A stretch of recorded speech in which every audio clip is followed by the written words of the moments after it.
Bismillah,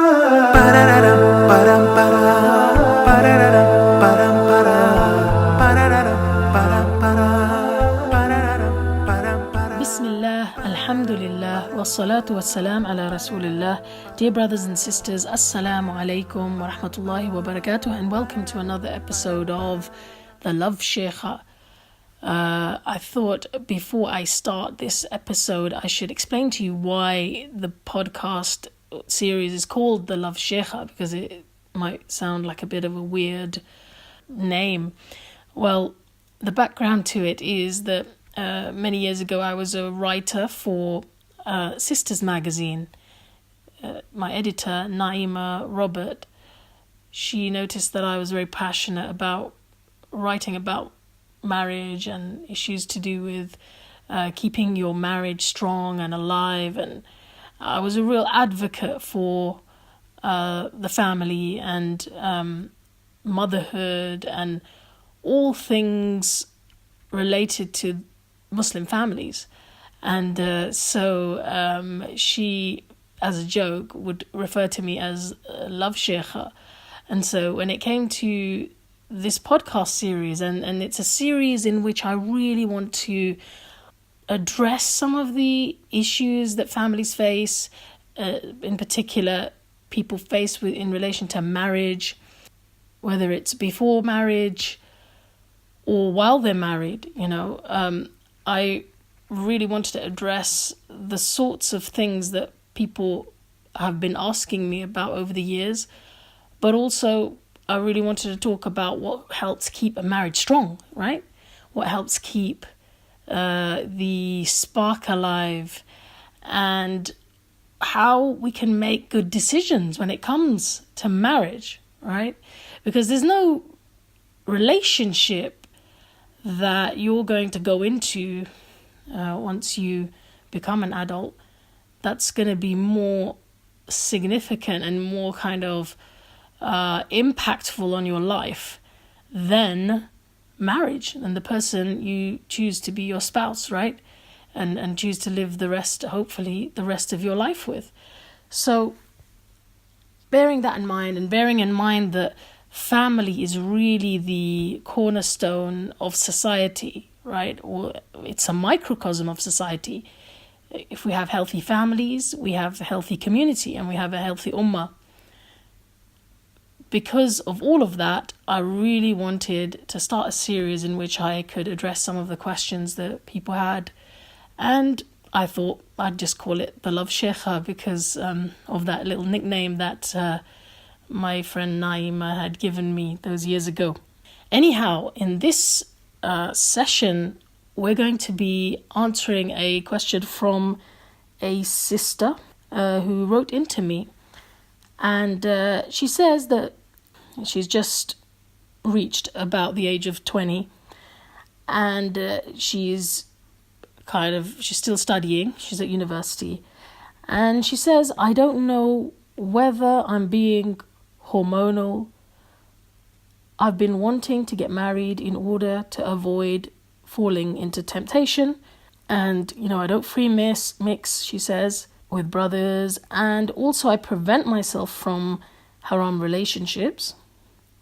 And then she goes on to say, I want to keep everything halal. I told my mum about this, but it's like my parents don't want me to get married early. I don't know what to do because I never had a serious brother approaching me for marriage. I'm trying my best to be patient, but she says, I need you to give me more advice and tips on how to increase myself in patience until, inshallah, the right time or the best time comes for me to get married. She said, I tried to go onto these websites to search for a spouse, but I wasn't comfortable with it because I didn't want to be a person who did not have modesty. But please, she says, please give me some advice. Well, Jazakillah khairan for sending that question in. And I'm sure that there are other brothers and sisters who might have similar, concerns and similar things that they're going through. And so hopefully by me answering them on this forum, more people can benefit. Because believe it or not, a lot of these kind of questions that come in are ones that are recurring and quite common, and sometimes we don't talk about these things, and because we don't talk about them, we think we're the only one who's going through something like this. So it's really great of you to have reached out and shared these thoughts with me, and I'm really honored that you did that, because I know it must be really hard to have the guts to kind of open up like that about your innermost thoughts. So Jazakallah khairan for that. Here are some of the thoughts that come to my mind as I read your email. And they're just suggestions, they're ideas, things for you to take on board. You know, sometimes when you're right in the thick of an issue, right, when something is affecting you and it feels like the most important thing that's happening to you, sometimes it's hard to kind of take yourself out of the situation and take a bird's eye view, right? Look at the bigger picture. And so I think the first question when we face any kind of issue like this is to ask ourselves, how should I be viewing this? You know, how could I be thinking about this in the best way, right? In the best way. And I can see that, mashallah, you're already very conscientious. You know, you're really conscientious. You're already conscious about the fact that, you know, in Islam, before marriage, there's no any free mixing, in the sense that we shouldn't intermingle with people of the opposite sex without a reason, right? Just for chit chat and just for kind of relaxing and leisure and friendships and casual relationships. You know, these aren't things that as a Muslim we should go towards, because any kind of relationship with a non-mahram, with a person who's not closely related to us in such a way that we can't marry them.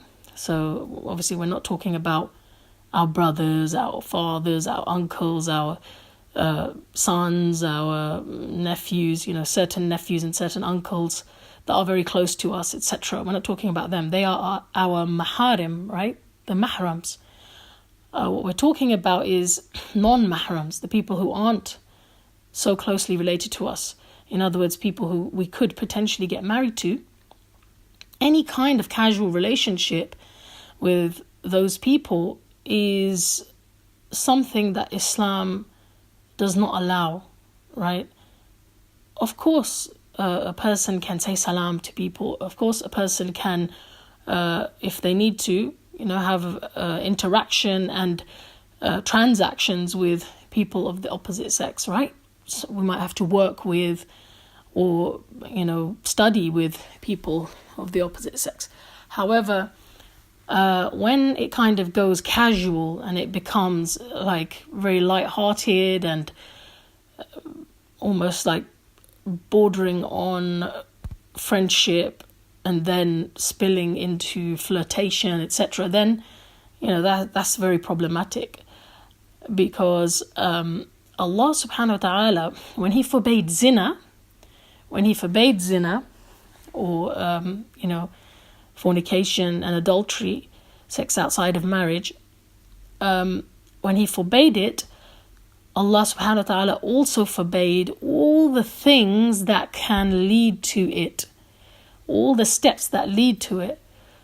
So, you know, sisters and brothers, that there are people out there, religious people, and you might even know some of them, right, who fall into zina, or you hear about a person who's fallen into zina, and you sometimes feel surprised and you think, well, how could that have happened?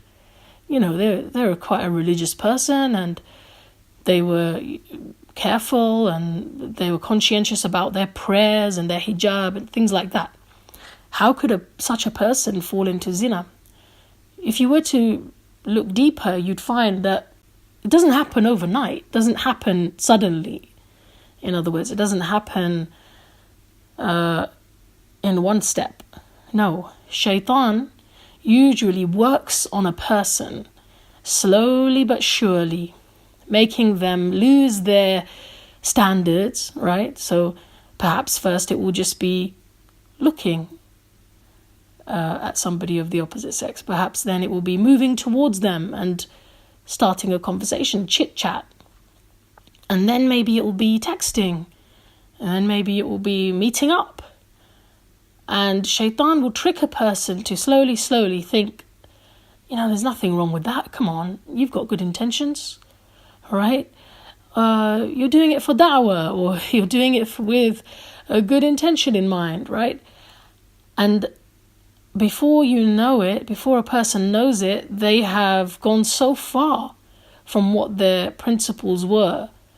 And this is how shaitan wears a person down, slowly but surely. And so, because of that, we have a principle in the Sharia that anything that leads to a haram is also haram, right? And so, those things like flirting, beautifying ourselves in public, and all those other types of things, apart from the explicit texts that forbid us from doing some of those things, they're also forbidden in the sense that they are the things that lead to zina. They are the things that lead to sin, right? So, mashallah, you, sister, are very conscious of that because you've emphasized that quite a lot in the email. And I can see that, you're really going through some turmoil, and it's really natural at that age to be going through those kinds of feelings. I just want to reassure you of that. There's nothing crazy about you, not at all. In fact, most people of your age will, by that time, by the time they reach the age of 20, be thinking about marriage, be thinking about the opposite sex. And mashallah, those who are conscientious like you will think about how to approach the subject in a halal way, and how to do the right thing. And you're really thinking about that. And the fact that you're thinking about it is really healthy and really good, mashallah. And the fact that you're being careful as well, trying to think what's the best way to go about it, that also shows that you're very conscientious, and inshallah Allah subhanahu wa ta'ala will show you the way. So one of the things I would suggest to you is to really take a step back and think about marriage in a deeper way, Think about it and realize that, yes, at your age, you may be feeling certain urges, you may have certain, of course, like attraction, right, to the opposite sex. That's just natural. And in the culture that we're living in which, we're exposed to so much visual stimulus, right? There's so much visual stimuli everywhere, whether it's pictures of men, pictures of women, sexualized imagery, music, wherever you go, even if you don't listen to music, if you walk into a shop, there'll be a love song. And, all of these things are very suggestive and very, they awaken our senses and heighten our sense of desire, right? And I'm not saying that desire isn't a natural thing, even without these things. Of course, it is natural. As we get older, when we reach puberty and beyond, Allah subhanahu wa ta'ala has placed that desire for marriage in us, right? However, because we're surrounded by a culture that kind of always tries to entice us and make us think about our desires and stimulates our desires all the time, through media and other means, as I mentioned. I think what it does is it kind of makes it harder. It makes it harder for young people who are not married to focus.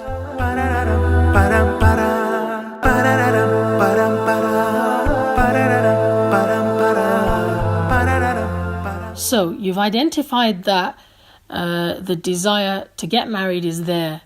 And as I mentioned, it's a completely natural and positive thing. What should you do now? What should you do now? Well, first of all, be aware that the Prophet ﷺ, yes, he actually encouraged young people to get married when they're able to, right? As soon as they're able to, whether that means that they're mentally mature enough, physically mature, as well as financially for men, right? If they're able to, when you are mature enough in that way, and you know that you're ready, then definitely the Sunnah encourages us to get married. The Prophet ﷺ, when he was addressing young men, said, those of you who are able to, get married, because it's better for you in that it helps you to lower your gaze and guard your chastity. So by getting married, that desire you have for intimacy and for close relationship is satisfied. And because of that, you don't turn to anything haram because you have the halal. That was the Prophet ﷺ's advice. And then he said that if you can't get married, then you should fast. He actually encouraged young people to fast. And he said, because it will kind of diminish the strength of the urges and the desire that you have, right? So it'll make it easier to cope with some of those feelings and desires while you're unable to get married. So that was the general advice of the Prophet ﷺ, and I would advise you, even in this stage while you're waiting and thinking about marriage, to take up fasting, as a means. Fasting twice a week on Monday and Thursdays is a great practice. It's something that really helps train you to have self-control, right? As well as obviously being an act of ibadah for Allah and the sunnah of the Prophet ﷺ. So I would encourage you to fast. Apart from that, what you've done is actually excellent, and that is that you've reached out to your parents and you've talked to them about it. And that's really great, that's probably the best thing that you could have done, because your parents, hopefully, they're there, they care about you. There's no one in this world who cares about us more than our parents. And so they were the right people for you to turn to. And also, from an Islamic perspective, obviously, your father is your wali, he's your guardian in marriage. And so your parents would be the right people to turn to express this to. And you've said that they've kind of shown hesitancy, or they seem to want you to not think that you're ready, right? Well, I think that is something that is sometimes quite common for parents to do. The first time their child mentions marriage, some parents freak out, right? They think, oh my God, she's grown up, And it's really hard for some parents to actually see their little baby as having grown up. It's literally something that they haven't really thought about sometimes, right? So I think probably it could be that your parents are kind of a bit surprised because they still see you as their little child. And now that you're getting older and you're expressing this, it's kind of maybe caught them a bit off guard, right? So I wouldn't think that they've completely ruled it out, right? They're probably thinking about it. They're probably discussing it between themselves. And they're probably thinking, what they should do with this new information that you've given them, right? That you want to get married. Also, I think sometimes because parents have that long-term view, right? Because they have experience of life and they know how quickly life passes, right? And they know how quickly once you get married, you do become very responsible, and you have a lot more responsibility on your hands. And they know that obviously it's a time of joy and positivity, but also that it's a big decision and a big responsibility.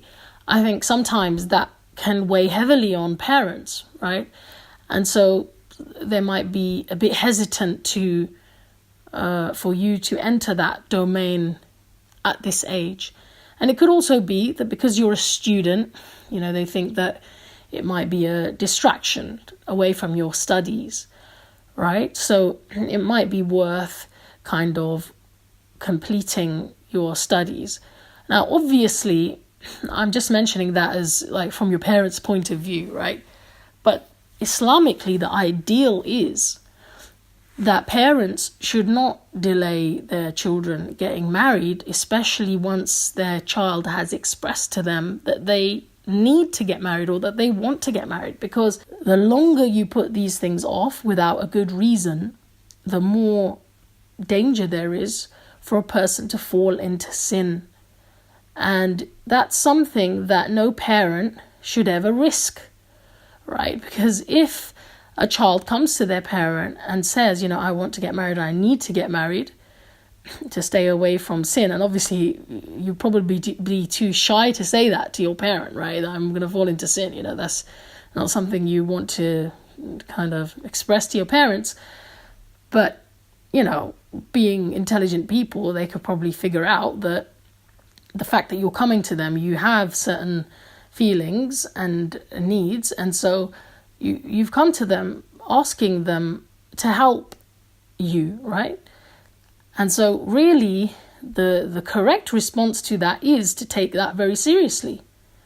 Because now if such a person as you should now be told, no, you can't get married, and then turn to sin, then that sin would be upon not only you, but it would also be upon the parents.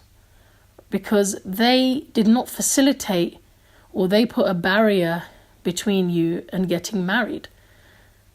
I'm not trying to trivialize a person's sin when they fall into haram, but I'm saying that the parents should never be a barrier when they realize that their adult child is ready to get married. They should not be a barrier. If anything, they should try to facilitate the best way for their child to get married, right? And actually make it easy. The Prophet ﷺ encouraged us to make marriage easy. Marriage should be made easy, and zina should be made difficult. Unfortunately, in the society that we live in, zina is really easy for people to fall into, and marriage, people are making it difficult, okay? But conscientious parents out there, and if there are any parents listening to this, I'd say to you, whenever your child expresses to you and shows signs that they have desires, that they want to get married and settle down, the right way to respond to that is to show them that you're taking their feelings seriously, right?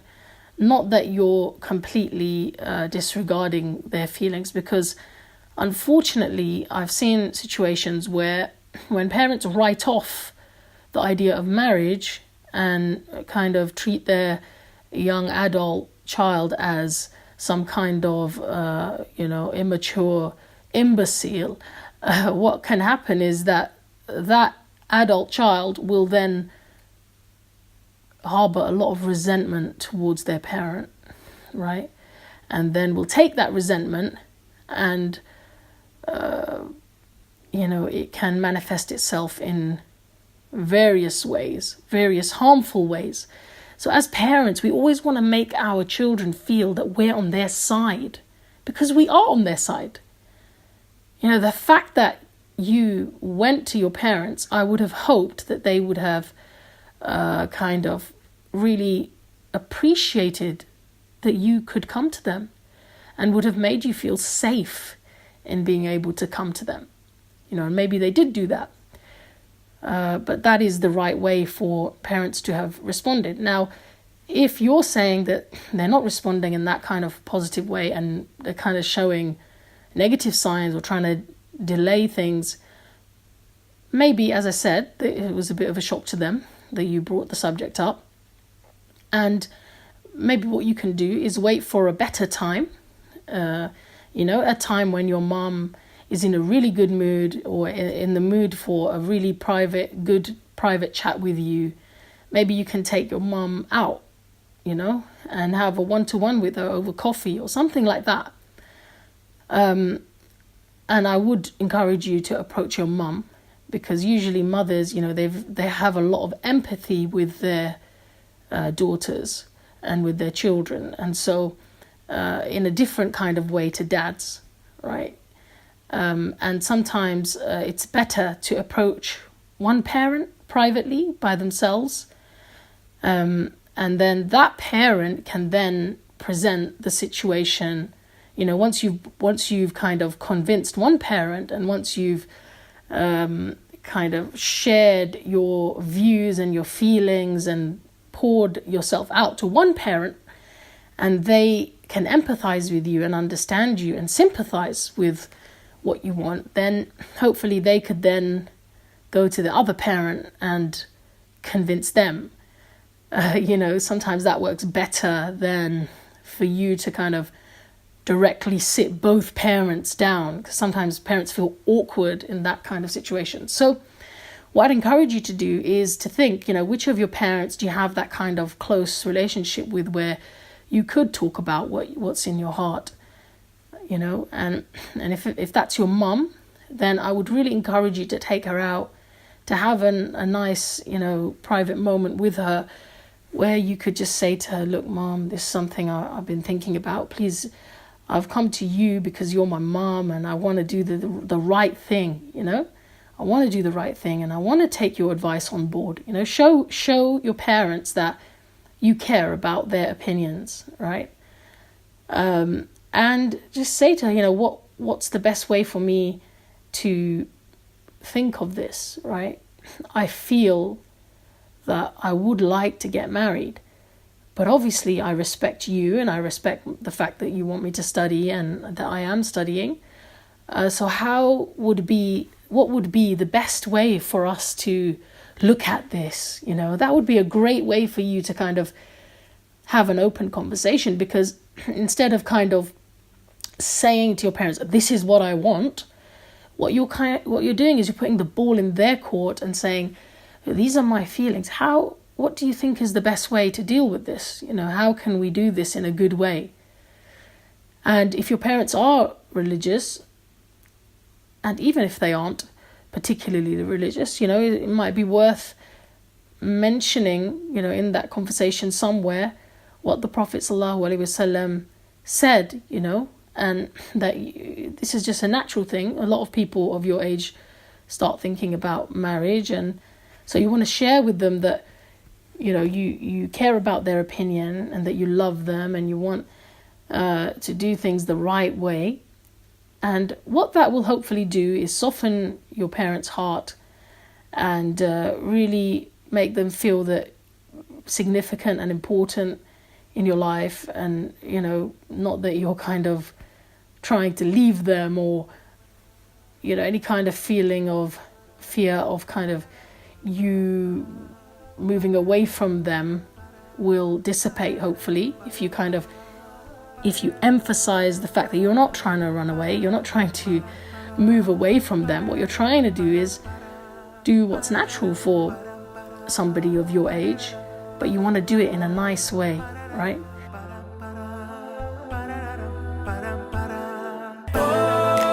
Every day's a good day. I put my life in your hands, Allah. You will always lead my way. Oh, every day's a good day. I give my life to you, Allah. You will always lead my way. So hopefully that will open the conversation further into how you could do that. And maybe they'll say to you, well, we don't want you to get married. we want you to complete your studies, which is not ideal because there are people who do get married while they're still studying. But at the same time, sometimes people have to stop studying when they get married because of the huge responsibility that they feel that they now have. So it's definitely worth taking your parents' view into consideration because they know your personality, they know you, and so they've probably taken that into account, and they probably wouldn't like you to check out of education at this stage, because that tends to be a reason that some parents have for delaying their child's marriage. At the same time, it might be worth bringing up to your mum, the fact that in our times, unfortunately, especially here in the UK, we're seeing a problem, a growing problem of sisters in particular who, when they have delayed their marriages or due to circumstance, if marriage got delayed for whatever reason outside their hands, unfortunately, the opportunities for getting married became slimmer and slimmer. And sadly, sometimes we have sisters who would really like to get married, but now, because of their advancing age and because of the fact that various factors, in terms of men not wanting to marry people who are of a certain age and above and things like that, which, are unfortunate, but at the same time are realities in our communities. What's happened is there have been an increasing number of sisters who have been unable to find a spouse as they got older. And obviously your parents would not want that to happen to you. Now, I'm not saying that if you don't get married at the age of 20, you're going to lose the ability to get married or the opportunities, right? I'm not saying that. But what I'm saying is, at least by highlighting that to your parents, it will kind of put the thought in their mind that, when opportunity to get married does come along, it's something that parents should take seriously. When somebody proposes or somebody is interested, it means that it's like a type of rizq from Allah, I would see it as. And it's something worth taking seriously, right? The Prophet ﷺ encouraged fathers that if a man comes to you for your daughter's hand in marriage and, you're satisfied with his personality, his manners and his deen, then you should marry your daughter to him. You should make it easy for him to marry your daughter. And he said, if you don't do it, then there'll be a lot of fitna in the land. There'll be a lot of temptation and evil spreading in the land. And so he encouraged us to really take proposals that come seriously. Now, you're saying further on in the email that you've never been approached for marriage, and that you've tried to be patient and you've been on certain websites, etc., looking potentially for a spouse. First of all, there's nothing immodest about wanting to seek a spouse, for a woman to actively look for a spouse. There's nothing immodest about that, right? Because you're literally seeking to do the halal, right? Now, obviously, the way you go about that matters, but going on a website and looking for a spouse is not an immodest thing, right? At the same time, I would kind of discourage you from doing that at this stage, because you're literally at the early stage of even thinking about this and bringing your parents on board with this. And so I would encourage you, first of all, to go through your parents and try to soften at least one of your parents up to the idea. And then, what you'll notice is that once your parents are on board, then hopefully more doors will open up. Because what tends to happen is once parents are actively enrolled into wanting their child to get married, right, or helping their child to get married, they have access to people, they literally have access to aunties and people who know other people, and a whole network of people who are looking to get married. And usually that is a really good way for people to get to hear that, okay, so-and-so has a daughter, she's of marriageable age, and then usually people will inquire, right, for marriage, and they will come to meet you maybe, and etc., through your parents. Now, if that's not there, and if that's not happening, and you feel like nobody's willing to help you get married, etc., then I would be patient, but also keep trying with my parents.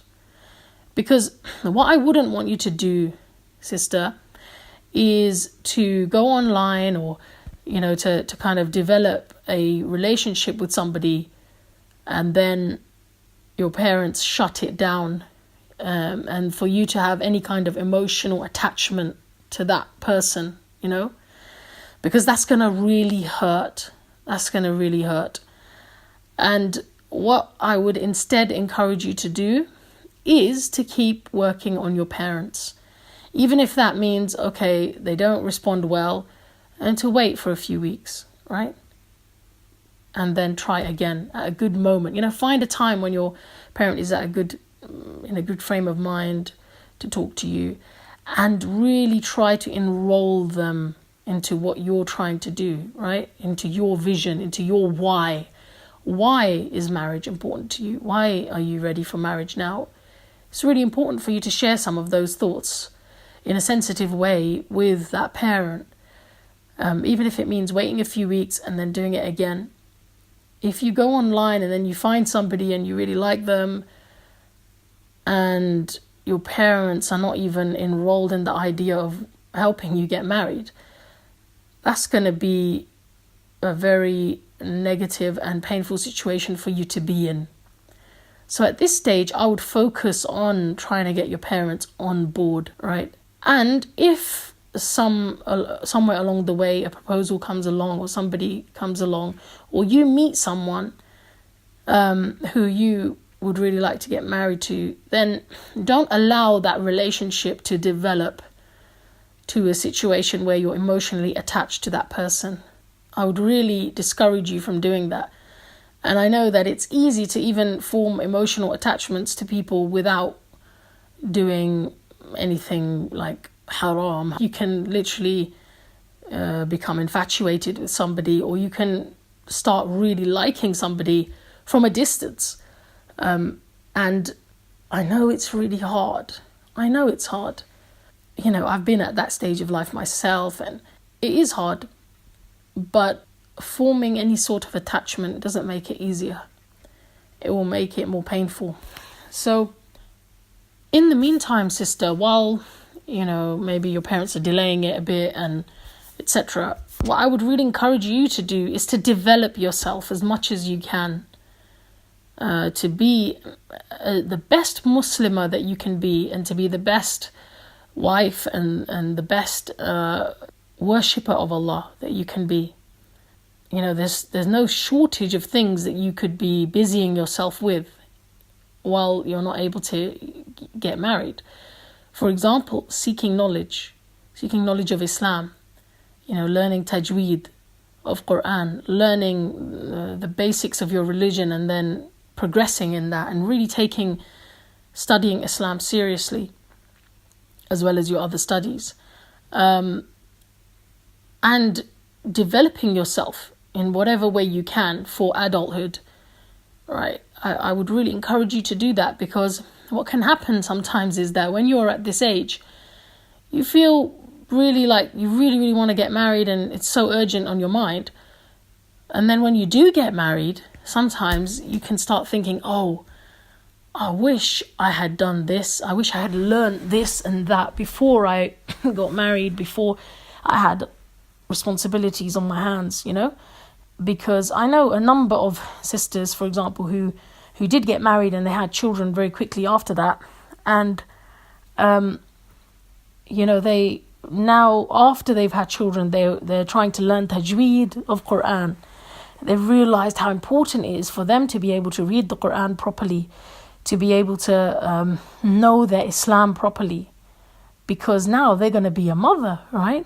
They're going to be responsible for educating another Muslim. So, and sometimes those sisters, they wish that they'd done that, while they had more free time. So I'd really encourage you to not stop in your own self-development and to really take it seriously, because the more you study, the more you more proficient you become in your knowledge of Islam. And also, the more you kind of learn how to run a home, things like being able to cook, being able to do those kind of basic things, right? Organizing and running a home and helping out and that sort of thing, the more prepared you're going to be for marriage. Because although romance and love and companionship, those are all important aspects of marriage, believe me, once the honeymoon period is over, right? Once I would say the first 6 months or the first year is over, there's practical stuff that you just need to get on with as a couple, right? And that stuff doesn't get done by romance alone, right? Through romance alone, not at all. That stuff gets done through hard work and capabilities and competence. And so the more competent you are in terms of running a home, in terms of being able to cook and do all those basic things that most women will do, right, once they get married. Not that that's all marriage is, but I'm literally being practical with you and real with you. Those skills are just so important. If you can spend the time that you have while you're not able to get married developing and honing those important life skills, then when you do get married, those things will be a breeze, inshallah, and will be a lot easier. And you won't be kind of thinking, oh, I wish I'd learned to cook before, I wish I'd learned to be able to do this and that before. I wish I'd learned to read the Quran properly before. So yeah, I would really encourage you to develop those skills. And one of the kind of bonus effects that will probably result from you taking a more keen interest in things like running the home and helping your mom and helping run your own parents' home, and cooking and things like that, is that they'll probably realize and see that you're getting more and more mature and that you are ready to get married, right? Because if you're not really a responsible person, if you're not being a mature person in their eyes, then that's probably going to lead to them thinking, well, oh dear, our daughter really doesn't realize how tough life can be and how much of a responsibility it is to run a home. So the more you show them that, you are a responsible person and that you are, you have developed into a lady or a young lady, hopefully they will come round. And if your parents don't come round, then I would suggest that you approach maybe an uncle, right?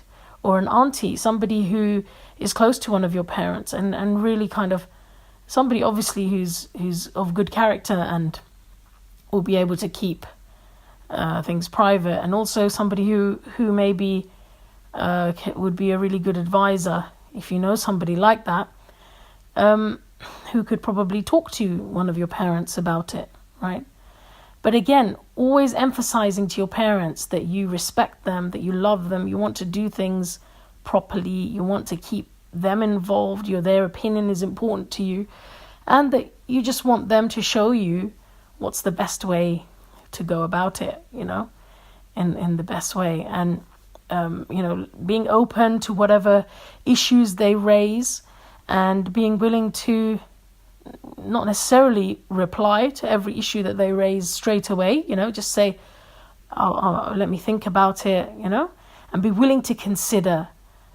Often when it comes to our parents, we need to kind of take stock of their background, their history, their concerns, and really take on board why they see things the way they do, and truly understand their psychology and the way they have been brought up, etc., and their concerns. And what that does is it helps us to not feel anger or not feel kind of resentment towards our parents. Instead, we really understand our parents deeply, and that helps us to come across in a more positive way and to show our parents that we're actually listening to them and that we do care about their opinion. Anyway, that's where I would start with all of those things that you mentioned. So enrolling your parents, finding a really good time to talk to one of your parents, and persevering with that gently and nicely in the best way that you can. In the meantime, developing yourself, making sure you learn tajweed, learn how to read the Quran, focus on the Quran, focus on developing your life skills, things like cooking and being able to run a home and all of those things that really are important later on when you do get married. Showing your parents that you've become an adult. And last but not least, and really this isn't least at all, in fact I probably should have mentioned it first, and that is, dear sister, that you should make dua. You should make sincere dua for Allah subhanahu wa ta'ala to help open your parents' hearts and to facilitate you getting married. I remember myself as a 19-year-old, I wanted to get married when I was about 18 or 19. And I also wanted to carry on with my studies. And I really couldn't see how I would be able to do that, because I knew that once you get married, you probably have children quite soon after that. And, even if you don't have children, it's still a big responsibility and a big change. And it's a big ask sometimes to expect your spouse to kind of come along with you in whatever things you want to do, right?